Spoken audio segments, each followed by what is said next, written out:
বাংলাদেশের একই অবস্থা দেখছেন তো? কি দেখছেন না কেন? আরে দেখুন দেখুন।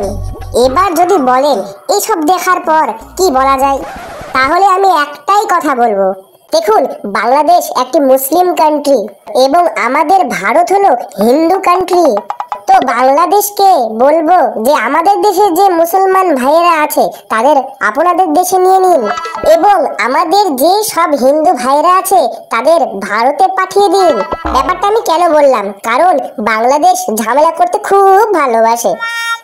ওদের জনপ্রিয় খেলা হলো ঝামেলা। ঝামেলাটা করে তাও আবার প্রফেশনাল ভাবে। বাচ্চা হোক বা বুড়ো, সবাই কিন্তু পারদর্শী এই খেলায়। তাই তোমরা নিজেরা মারামারি করে মরো, দিয়ে ফাঁকা হও এবং বাংলাদেশটাকে ফাঁকা করো। ওখানে আমরা ক্রিকেটের স্টেডিয়াম বানিয়ে সকাল বিকাল ক্রিকেট খেলবো, আর যাওয়া আসার জন্য পদ্মা নদীর উপর দিয়ে ব্রিজ বানিয়ে দেব।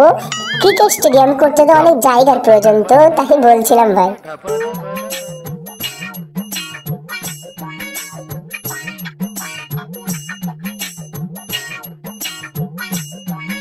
এই ভিডিওতে কোনো জাতিকেই অসম্মান এবং অপমান করা হয়নি। ভিডিওটি বানানো হয়েছে বিনোদনের জন্য, তাই ভিডিও দেখুন আর ভুলে যান। সাবস্ক্রাইব করার কথা ভুললে চলবে না, সাবস্ক্রাইবটা করে দিন।